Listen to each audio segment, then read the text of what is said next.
الحمد لله وكفى وسلام على عباده الذين اصطفى أما بعد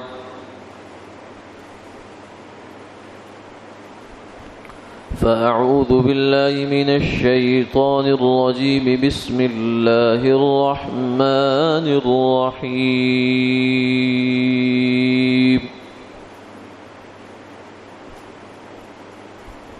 قال الله تبارك وتعالى وقال ربكم ادعوني أستجب لكم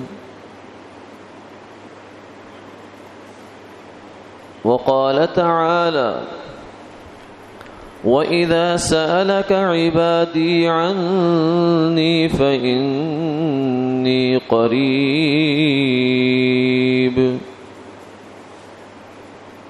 أجيب دعوة الداعي إذا دعان فليستجيبوا لي وليؤمنوا بي لعلهم يرشدون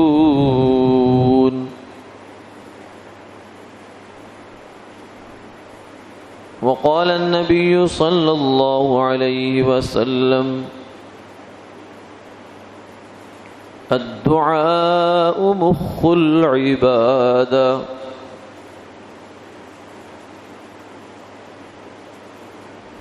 وقال النبي صلى الله عليه وسلم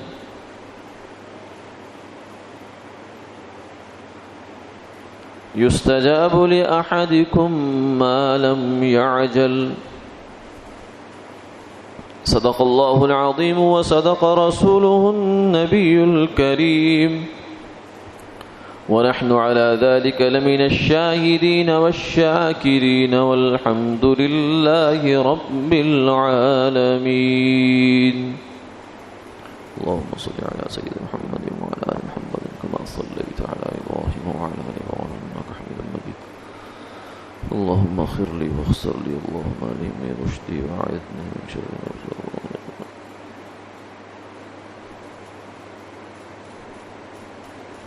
محترم و مکرم حاضرین و سامعین،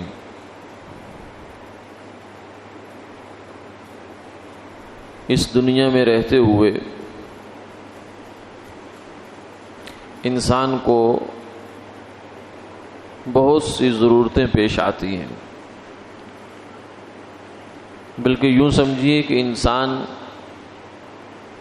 شاید مخلوقات میں سے سب سے زیادہ محتاج ہے۔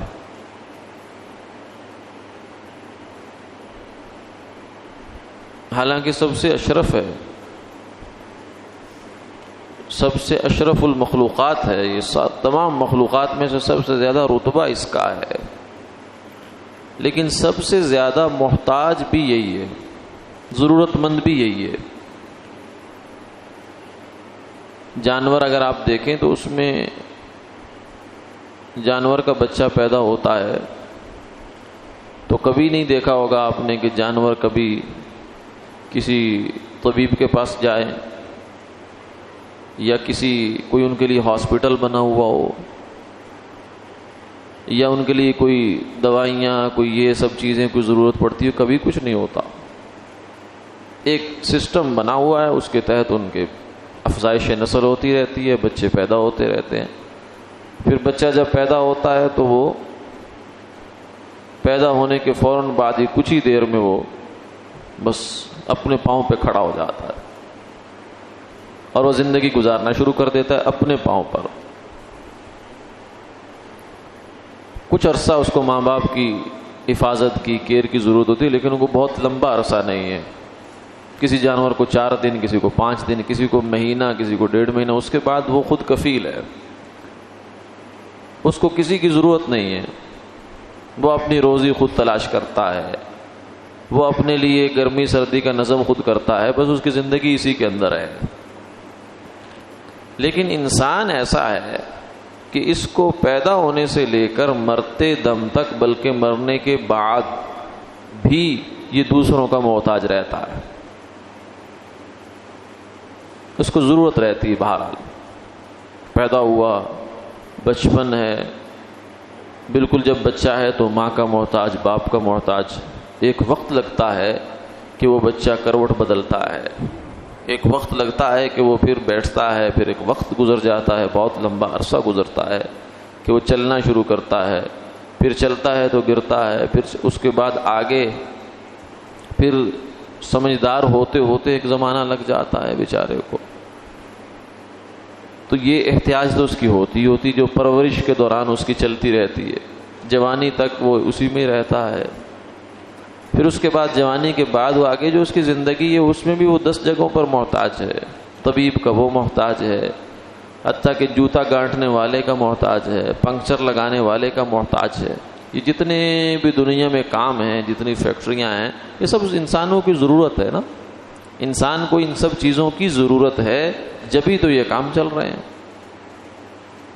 آپ نے کبھی نہیں دیکھا ہوگا کہ چڑیا کے لیے بھی کوئی فیکٹری بنی ہو کہ اس کو یہ ضرورت ہے اس کی پوری کی جائے، اس کو گرمی سردی کے کپڑوں کی ضرورت ہے، کپڑے اس کو مہیا کیے جائیں؟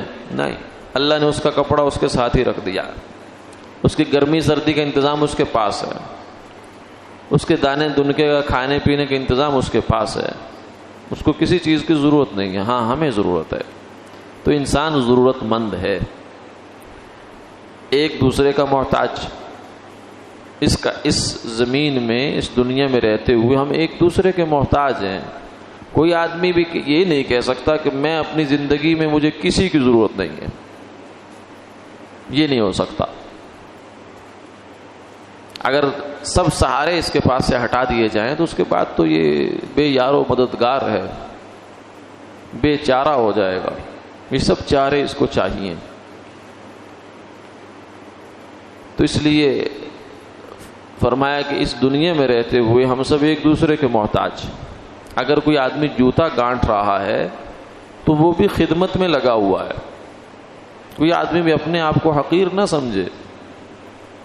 اگر ایک آدمی سب سے کمتر کام یہی سمجھا جا رہا ہے نا، یا چلو صفائی کر رہا ہے، راستوں کی صفائی ہو رہی ہے، تو یہ بھی ہماری ضرورت ہے، وہ بھی ایک خدمت میں لگا ہوا ہے۔ جوتا گانٹنے والا بھی خدمت میں لگا ہوا ہے، پنکچر لگانے والا بھی خدمت میں لگا ہوا ہے۔ اگر وہ خدمت نہ فراہم کرے تو ہمارے لیے کتنی مشکل پیش آئے۔ آدمی پہلے 15 16 20 لاکھ کی گاڑی پہ سوار ہوتا ہے، اگر وہ گاڑی پنکچر ہو گئی تو گاڑی اس پہ سوار ہو جاتی ہے، اب اس کو کہاں لے کے جائے گا؟ چھوڑ کے بھی نہیں جا سکتا۔ اب یہ مصیبت اس کے لیے بن گئی، پہلے جو سہولت تھی وہی مصیبت بن گئی۔ اب یہ تلاش کرے گا، پوچھے گا یہاں کوئی پنکچر لگانے والا ہے؟ تو وہ جو چھوٹے چھوٹے بچے ہوتے ہیں ایسی جگہوں پر جو خدمت کا کام کر رہے ہیں، وہ ان کے محتاج ہوں گے۔ تو یار تیری مہربانی، یہ ذرا میرا جلدی کام کر دے، تیری مہربانی یعنی تیرا میرے اوپر احسان ہے، ورنہ وہ کہہ سکتا ہے میں نہیں لگاتا پنکچر آپ کی گاڑی کو، جاؤ لے جاؤ۔ تو کیا کریں گے؟ اس لیے انسان کو کبھی بھی اترانا نہیں چاہیے، فخر نہیں کرنا چاہیے، غرور میں نہیں آنا چاہیے، اپنے آپ کو ایسا نہ سمجھے کہ میں تو بس سب سے مستغنی ہو گیا۔ نہ نہ نہ نہ، کسی سے بھی مستغنی نہیں ہو سکتا۔ ہماری زندگی کا ایک دن بھی دوسروں سے بے نیاز ہو کے نہیں گزر سکتا۔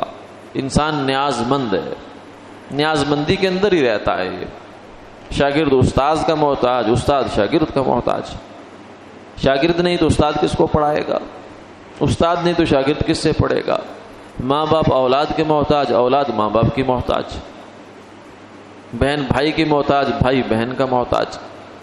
تو یہ سب سلسلے اللہ نے اس کائنات میں ہمارے جوڑ رکھے، ان سلسلوں کو کی قدر کرنی چاہیے، اس پر شکر ادا کرنا چاہیے۔ اس میں آدمی کو اپنے آپ کو مستغنی نہیں سمجھنا چاہیے کہ مجھے کسی کی ضرورت نہیں، میں دیکھ لوں گا، میں یہ کر لوں گا۔ نہ نہ نہ نہ، ہم تو ایک قدم نہیں چل سکتے، دوسروں کے تعاون کے بغیر ہم ایک قدم نہیں اٹھا سکتے۔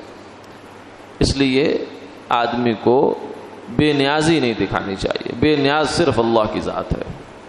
قل هو اللہ احد اللہ الصمد، اللہ ایک ہے، اسے دوسرے کی ضرورت ہی نہیں ہے.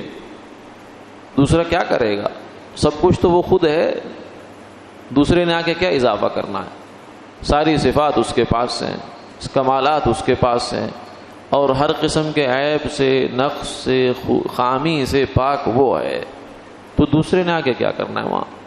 اللہ الصمد، پھر اس کو کسی کی ضرورت نہیں ہے، وہ سب کام براہ راست کرتا ہے، کسی کا محتاج نہیں ہے. وہ اسباب کو پیدا کرنے والا وہ.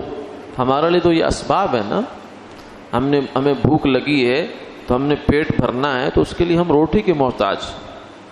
پیاس لگی ہے تو اس کے لیے ہم پانی کے محتاج ہیں. پانی پیے بغیر ہم پیاس نہیں بجھا سکتے. روٹی کھائے بغیر ہم اپنا پیٹ کا تقاضا پورا نہیں کر سکتے. لیکن اللہ محتاج نہیں ہے، وہ کسی سبب کا محتاج نہیں ہے. وہ بغیر کھائے پیے بھی انسان کو زندہ رکھتا ہے، رکھ سکتا ہے اور رکھتا ہے. سیدنا عیسیٰ علیہ الصلوۃ والسلام آسمان پر ہیں. 33 سال کے قریب ان کی عمر تھی جب وہ آسمان پر گئے ہیں، اور اب تک ان کو 2000 سال کے قریب زمانہ گزر گیا. ابھی تک وہی ہیں، ویسے کے ویسے ہی جیسے ہیں. ان کے جسم میں کوئی بڑھاپا نہیں، کوئی تغیر نہیں، کوئی تبدیلی نہیں، حیات ہیں، زندہ ہیں. اور اسی حالت میں، اسی عمر میں واپس اتریں گے. دجال کو قتل کریں گے، یہودیوں کو قتل کریں گے، خنزیر کو قتل کریں گے، پوری دنیا میں اسلام کا بول بالا کریں گے. تو بغیر کھائے پیے اللہ نے ان کو 2000 سال گزر گئے، اور آگے پتہ نہیں کتنے سال اور زندہ رکھیں گے ان کو. پھر وہ دنیا میں آ کر، چونکہ وہ بھی انسان ہیں، خدا نہیں ہے. یہ بہت بڑا دھوکہ لگا عیسائیوں کو جو ان کو خدا کا بیٹا بنا دیا. وہ بھی انسان ہیں. پھر اللہ تعالیٰ وہ جہاں دنیا میں تشریف لائیں گے، شادی ہوگی، ان کی اولاد ہوگی، پھر ان کا انتقال ہوگا. پھر بعض روایات میں آتا ہے کہ سرکار دو عالم صلی اللہ علیہ وسلم کے روضہ پاک میں ایک قبر کی جگہ باقی ہے، وہ سیدنا عیسیٰ علیہ الصلوۃ والسلام وہاں دفن ہوں گے. تو اللہ نے بغیر کھائے پیے ان کو اتنا عرصہ زندہ رکھا ہوا ہے. فرشتے کچھ بھی نہیں کھاتے پیتے، وہ بھی زندہ ہیں. اور خود سرکار دو عالم صلی اللہ علیہ وسلم نے ایک موقع پر فرمایا، صحابہ نے روزے رکھنا شروع کر دیے زیادہ، رات کو جاگ رہے ہیں، دن کو روزہ رکھ رہے ہیں. یعنی یہ ان کا جذبہ تھا کہ اللہ ہم سے راضی ہو جائے. اور انہوں نے اس دنیا کی حقیقت سمجھی تھی کہ یہ دنیا کی زندگی جو ہمیں ملی ہے، یہ کمائی کے لیے ملی ہے، آخرت کی کمائی کے لیے، دنیا کمانے کے لیے نہیں. دنیا تو ضرورت ہے، وہ تو کرنا ہی کرنا ہے. پیٹ کا دھندا کرنا ہے، کپڑا پہننا ہے وہ ضرورت ہے، مکان بنانا وہ ضرورت ہے، خوشی غمی میں جو کچھ خرچ کرنا ہے وہ ضرورت ہے ہماری، وہ تو کرنا ہی کرنا ہے. لیکن مقصد یہ نہیں ہے، مقصد پیٹ پالنا ہمارا دنیا میں نہیں ہے. صحابہ نے اس مقصد کو سمجھا، تو اس لیے انہوں نے اپنی زندگی کو بہت قیمتی بنایا. کھاتے وہ بھی تھے، پیتے بھی تھے، پہنتے بھی تھے، مکان بھی بناتے تھے، لیکن ضرورت کے درجے میں. بس کام چل گیا چل گیا. ہاں، آخرت میں جب کوئی ایسا نقص رہ جائے، کمی رہ جائے، یہ انہیں گوارا نہیں تھا. تو صحابہ نے حضور صلی اللہ علیہ وسلم کو دیکھا کہ آپ روزہ رکھتے ہیں، تو انہوں نے بھی روزے پہ روزہ، مسلسل روزہ رکھنا شروع کر دیا. تو آپ صلی اللہ علیہ وسلم نے انہیں منع فرمایا کہ میرے اوپر اپنے آپ کو قیاس نہ کرنا، میرے اوپر اپنے آپ کو قیاس نہ کرنا، یعنی میرے جیسا اپنے آپ کو نہ سمجھنا. کیونکہ مجھے اللہ کھلاتے ہیں، اللہ پلاتے ہیں. یعنی بظاہر تو میں نہیں کھا رہا، روزے سے ہوں، روزے پہ روزہ رکھ کے جا رہا ہوں، لیکن مجھے اس روزے کی وجہ سے کوئی کمی، کوئی جو کمزوری ہے وہ اس درجے میں نہیں ہوتی، کوئی میری نماز پر اثر انداز ہو جائے، میری دینی خدمات پر، دینی کاموں پر اثر انداز ہو جائے، ایسا نہیں ہوتا. اللہ نے مجھے طاقت دی ہوئی ہے. اور ایک نبی کے اندر 40 جنتی مردوں کی طاقت ہوتی ہے. تو یہ اللہ تعالیٰ تو بغیر کھائے پیے زندہ رکھ سکتے ہیں انسان کو، لیکن اس نے اس دنیا میں ہمیں بھیجا ہے تو ہمارے ساتھ یہ سب ضرورتیں لگا دی ہیں. پیٹ بھی لگا دیا ہے، سردی گرمی بھی لگا دی ہے. ہمارے جسم پر ایسے پر، ایسے بال نہیں بنائے کہ جس سے ہمیں لباس کی ضرورت نہ رہے، لباس ہمیں چاہیے. اور یہ بھی فرمایا کہ یہ لباس ہم نے تمہارے لیے زینت بھی بنایا ہے اور یہ تمہاری ضرورت بھی ہے. یا بنی آدم قد انزلنا علیکم لباسا یواری سوآتکم وریشا ولباس التقوی ذلک خیر. اے بنی آدم ہم نے تمہارے اوپر لباس نازل فرمایا، تمہارے لیے لباس بنایا اور تمہارے لیے زینت کی چیز بھی بنائی، لیکن تقوی کا لباس اچھا لباس ہے. تو دنیا میں عرض کرنے کا مقصود یہ ہے کہ ہر انسان دوسرے انسان کا محتاج ہے، پھر سب مل کر اللہ کے محتاج ہیں. یا ایھا الناس انتم الفقراء الی اللہ. اے انسانوں، اس میں کوئی انسان پیچھے نہیں رہا، چاہے وہ انبیاء علیہ السلام ہو دین کے اعتبار سے بہت بلند، چاہے وہ اولیاء اللہ ہوں، چاہے وہ بادشاہ ہوں دنیا کے، چاہے وہ مالدار ہوں، فقیر ہوں، غریب ہوں، مسکین ہوں، ہر انسان اس کے اندر ہے. یا ایھا الناس، اے انسانوں، انتم الفقراء الی اللہ، تم سب اللہ کے محتاج ہو. پہلے دنیا میں ایک دوسرے کے محتاج، پھر سب مل کر اللہ کے محتاج. کیوں؟ اس لیے کہ ایسا ہوتا ہے کہ کچھ ضرورتیں ہماری انسان پورا کر دیتا ہے ایک حد تک. ہمیں معمولی سا زکام ہوا، نزلہ ہوا، بخار ہوا، ہم گئے، اللہ نے سبب بنایا ہے، ڈاکٹر کو، طبیب کو، معالج کے پاس گئے اور انہوں نے ہمیں نسخہ لکھ دیا، دوائی لکھ دی. وہ دوائی ایک سبب ہے، اللہ کے حکم ہوگا تو دوائی اثر کرتی ہے، اور ہوتا ہے تو کرتی ہے، نہیں ہوتا تو نہیں کرتی. تو وہ لکھ کر دے دیا، ہم نے استعمال کر لیا، اس سے بے فائدہ ہو گیا. تو یہاں تک انسان کے کام آ گیا، یہاں تک تو سبب کے انسان کے کام آ گیا. لیکن پھر اس سے اوپر ضرورت جب پڑتی ہے کہ ڈاکٹر لکھ دیتے ہیں، اب ہماری طرف سے جواب ہے، ہم کچھ نہیں کر سکتے. چھوٹا ڈاکٹر بڑے کے پاس بھیجتا ہے، بڑا بڑے کے پاس، بڑا بڑے کے پاس، لیکن بالآخر وہ کہتے ہیں کوئی فائدہ نہیں ہے آپ کو. کوئی مخلص ڈاکٹر ہو، ہر شعبے میں ہوتے ہیں الحمدللہ، اچھے افراد ہوتے ہیں، اور انہی کی وجہ سے نظام چل رہا ہے. سب ایک جیسے نہیں ہیں، سب کو ایک کی لاٹھی سے نہیں ہانک دینا چاہیے. ہر محکمے میں، ہر ادارے میں، ہر جگہ میں اللہ کے نیک بندے ہیں، اور انہی کی وجہ سے اللہ تعالیٰ ان کی برکت سے یہ نظام چل رہا ہے. تو وہ بعض دفعہ مخلص آدمی ہوتا ہے، وہ کہتا ہے کہ بھائی صاحب اب آپ کو زیادہ نہ وقت خرچ کریں نہ مال خرچ کریں، اب اپنے مریض کو آپ لے جائیں، ان کی گھر میں جا کر خدمت کریں بزرگوں کی. اب آپ کے پاس خدمت کا وقت ہے، بس اس کو اس خدمت کے ساتھ گزارے. مقصد یہ ہے کہ اب آگے کچھ نہیں ہو سکتا. تو اس دنیا میں اسی طریقے سے اور مصیبت آ گئی، کوئی پریشانی آ گئی، تنگی تکلیف آ گئی، کوئی بھی ایسا معاملہ ہوا کہ آدمی سب سہاروں سے مایوس ہو جاتا ہے. جتنے بھی اسباب کے درجے میں دنیا میں چیزیں ہیں، کوئی ریفرنس ہے تو وہ، کوئی سفارش ہے تو وہ، کوئی جاننے والا، کوئی رشتہ دار ہے، وہ پیسہ ہے، وہ سب چیزیں فیل ہو جاتی ہے. تو ایسے موقع پر انسان کی پھر نگاہ اٹھتی ہے اوپر کی طرف. اس موقع پر پھر اس کو اللہ یاد آتا ہے. تو اللہ تعالیٰ نے بھی یہی فرمایا. لیکن خوش قسمت انسان وہ ہوتا ہے، خوش نصیب انسان وہ ہے جو ہر موقع پر اللہ کو یاد رکھے. اسی لیے جو آدمی خوشی کے دنوں میں اور فراخی کے دنوں میں اللہ کا شکر ادا کرتا ہے، اللہ کو یاد رکھتا ہے، تنگی ہو تب بھی یاد رکھتا ہے، بیماری ہو تب بھی یاد رکھتا ہے، خوشحالی ہے تب بھی یاد رکھتا ہے. اصل انسان یہ ہے. الذین ينفقون فی السراء والضراء، وہ لوگ جو راہ خدا میں مال خرچ کرتے ہیں، چاہے وہ خوشی کے حالات ہوں، فراخی کے حالات ہوں یا تنگی کے حالات، ہر حال میں اللہ کے راستے میں مال خرچ کر رہا ہے. اصل تو یہ ہے. تو یہ آدمی جب پریشان ہوتا ہے تو جب یہ دعا مانگتا ہے اللہ سے کہ اللہ میرے اوپر پریشانی مصیبت آ گئی، اس کو ٹال دے، تو فرشتوں تک جب یہ آواز پہنچتی ہے تو وہ کہتے ہیں مانوس آواز ہے، جانی پہچانی آواز ہے. یہ آواز پہلے بھی آتی ہے. تو اللہ تعالیٰ کی طرف سے بھی اس دعا کی قبولیت کے امکان بڑھ جاتے ہیں. لیکن اگر آدمی صرف مصیبت میں اس کو پکارے تو پھر اللہ ایک شکوہ بھی کرتے ہیں. قرآن پاک میں اس نے کہا کہ مشرکین مکہ جو ہیں یہ کیا کرتے ہیں، عام حالات میں اللہ کو نہیں پوچھتے کہ اللہ کون ہے، کہاں ہے، کیسا ہے. کیوں؟ اس لیے کہ عام حالات میں وہ یہ سمجھتے ہیں کہ ہمیں یہ جو نچلے نچلے کام ہیں نا، یہ اللہ نے بانٹ دیے ہیں، ان کو ڈسٹریبیوٹ کر دیے.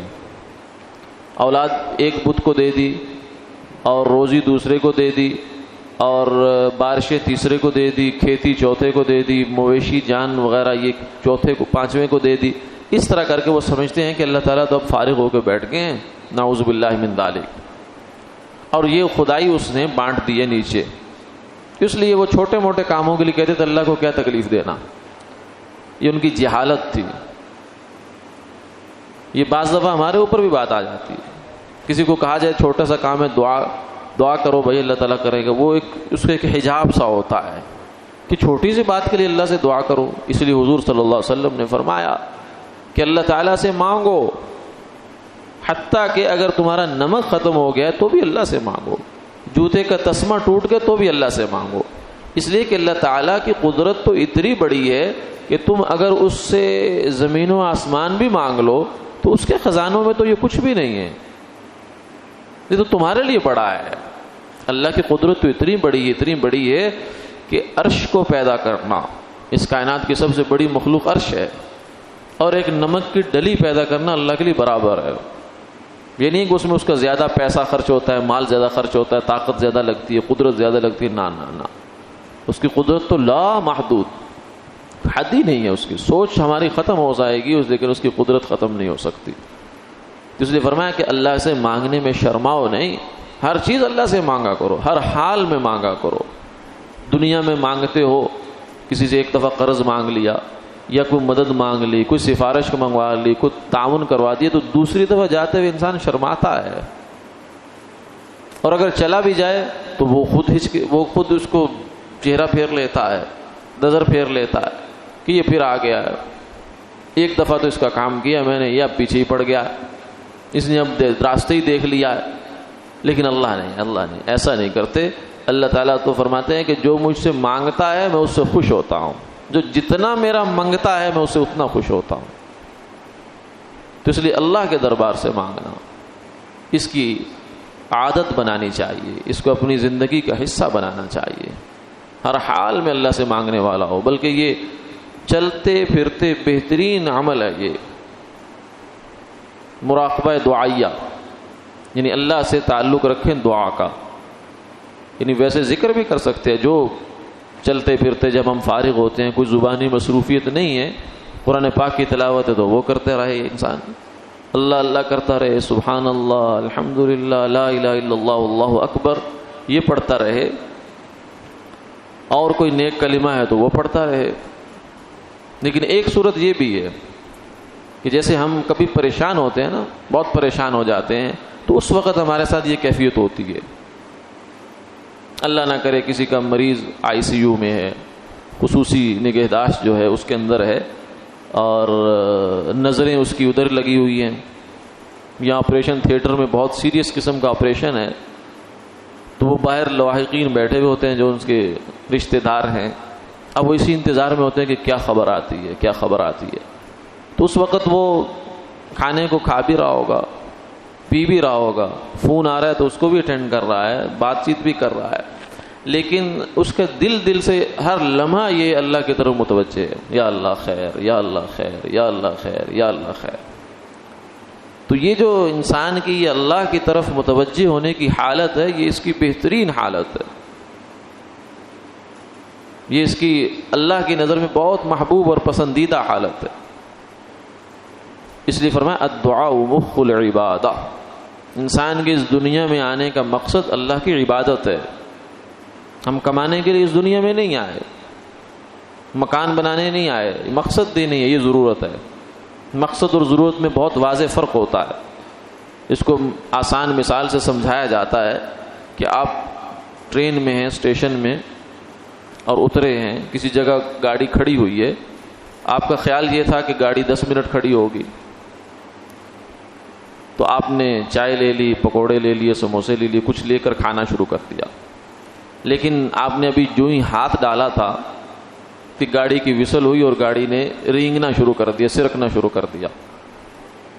تو اب آپ اس چیز کو چھوڑ دیں گے، چاہے بہت مزیدار صحیح، آپ کے سر میں درد بھی صحیح، سب کچھ صحیح، لیکن آپ کہیں گے نہیں یہ میرا مقصد نہیں ہے، یہ میری ضرورت تھی. اگر مقصد کے ساتھ چلتے ہوئے پوری ہو گئی تو اچھی بات ہے، اگر نہیں ہو رہی تو اب مجھے اس کو چھوڑنا ہے. تو دنیا میں آنے کا مقصد کمانا نہیں ہے، مقصد اللہ کو راضی کرنا ہے. فرمایا وما خلقت الجن والانس الا لیعبدون، انسان اور جن کو پیدا کرنے کا مقصود یہی ہے کہ میری عبادت کریں، عبادت کے ذریعے سے مجھے راضی کریں. اور عبادت گویا کہ مقصود ہو گیا انسان کے پیدا کرنے سے. اور عبادت میں فرمایا الدعاء مخ العبادہ، کہ دعا جو ہے یہ عبادت کا مغز ہے، مغز. اللہ کی طرف متوجہ ہو جائے انسان تو ہر حال میں اللہ کی طرف متوجہ رہنا چاہیے، اسی سے مانگنا چاہیے، دعا میں مایوس نہیں ہونا چاہیے. دعا کی قبولیت کے کئی مطلب ہوتے ہیں. ایک مطلب تو وہی ہے جو ہمارے سامنے ہے کہ جو اللہ سے مانگا ہے وہی عطا ہو جائے. ہم نے مانگا کہ 2 روٹیاں مل جائیں تو اللہ تعالیٰ نے 2 روٹی دے دی. ہماری جو سوچ ہے یا ہمارا جو فیصلہ ہے اس کے لحاظ سے بس ہم یہی سمجھتے ہیں یہی دعا قبول ہے بس، باقی تو ہم کہتے ہیں پتہ نہیں کہاں چلی گئی. لیکن یہ دعا کی قبولیت کا ایک مطلب ہے، پورا مطلب نہیں ہے یہ اس کا. دوسرا مطلب یہ ہے کہ جو مانگا ہے اس سے اللہ بہتر عطا فرماتے ہیں. ہم نے مانگی 2 روٹیاں، اللہ نے توفیق دے دی 2 رکعت نماز نفل پڑھنے کی، تو یہ دعا ہماری وہی قبول ہوئی لیکن بہتر ہو کر. ہم بعض دفعہ دکان پہ جاتے ہیں کوئی چیز خریدنے کے لیے تو ہم اپنی معلومات کے مطابق وہ چیز مانگ رہے ہوتے ہیں، تو دکاندار مخلص ہے، خیر خواہ ہے، تو وہ بعض دفعہ کہتا ہے کہ یہ چیز ٹھیک نہیں ہے آپ کے لیے، اس میں یہ مسئلہ ہے، اس اتنے ہی پیسوں میں یہ اس سے اچھی چیز ہے، اور واقعتاً اچھی ہوتی ہے. تو ہمیں پتہ نہیں ہے، عسیٰ ان تکرہوا شیئا وہو خیر لکم وعسیٰ ان تحبوا شیئا وہو شر لکم. فرمایا کہ ہو سکتا ہے ایک چیز تمہیں اچھی نہیں لگ رہی، ناگوار لگ رہی ہے، وہو خیر لکم، لیکن تمہارے لیے اچھی ہو. وعسیٰ ان تحبوا شیئا وہو شر لکم، تم چاہتے ہو کہ یہ کام کیوں نہیں ہوا، میری یہ دعا قبول کیوں نہیں ہوئی، ہونی چاہیے تھی.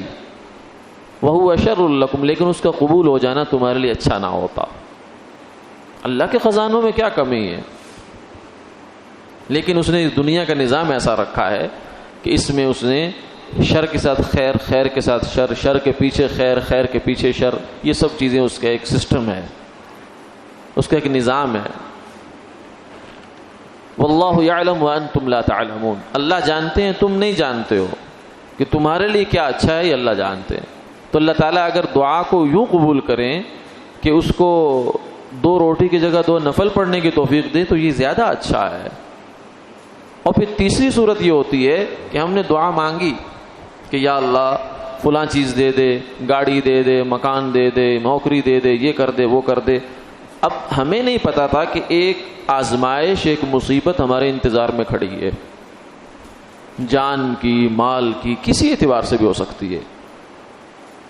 تو اللہ تعالیٰ نے ہماری اس دعا کی برکت سے اس مصیبت کو ہٹا دیا. اور یہ ایسا کام ہوا، بالا بالا ہوا، ہمیں خبر ہی نہیں ہوئی، لیکن ہمارے حق میں ہوا، اس دعا کی برکت سے ہوا. ہمیں دنیا میں دیکھیں کتنی خوشیاں بسا اوقات مل جاتی ہیں بغیر ہم نے کبھی سوچا بھی نہیں ہوتا. تو یہی سوچ لیں کہ ہماری یہ دعاؤں کے نتیجہ ہو سکتا ہے. ایک آدمی کو اولاد ملی، کہتا ہے میں نے تو کبھی اللہ سے دعا بھی نہیں کی میری اولاد ہو جائے. اور کئی بیچارے لوگ ہیں بیت اللہ میں ماتھے رگڑ رگڑ کے تھک جاتے کہ یا اللہ اولاد دے دے، بیٹا نہیں دیتا بیٹی دے دے. تو آپ کو بن مانگے اس نے اتنی بڑی نعمت دے دی جس کے لیے لوگ کروڑوں خرچ کرنے کے لیے تیار ہوتے ہیں. تو یہ کیا، یہ کسی چیز کا نتیجہ نہیں، یہ ہو سکتا ہے آپ کی دعاؤں کا ہی نتیجہ ہو. پھر اس نے کتنی مصیبتیں ہٹا دی، یہ تو کسی کھاتے میں آئی نہیں نا، کسی شمار آپ کو پتہ ہی نہیں چلا کہ مصیبت آنے والی تھی، وہ اللہ نے ہٹا دی ہے. تو یہ بھی دعا قبول ہو گئی. اور پھر چوتھی دعا کے قبول ہونے کا مطلب یہ ہے کہ اللہ تعالیٰ اس دعا کو آخرت کے لیے ذخیرہ کر لیتے ہیں، وہاں جمع ہو جاتی ہے، پھر اس کا اجر پورا پورا اللہ تعالیٰ آخرت میں عطا فرما دیں گے. اور یہ بھی فرمایا کہ جب یہ چوتھی قسم کی قبولیت ہے نا، یہ جب انسان کو وہاں ملے گی، نظر آئے گی، تو پھر یہ دعا کرے گا کاش کہ دنیا میں میری ایک دعا بھی قبول نہ ہوتی۔ کیوں؟ اس لیے کہ دنیا تو گزرنی تھی، گزر گئی۔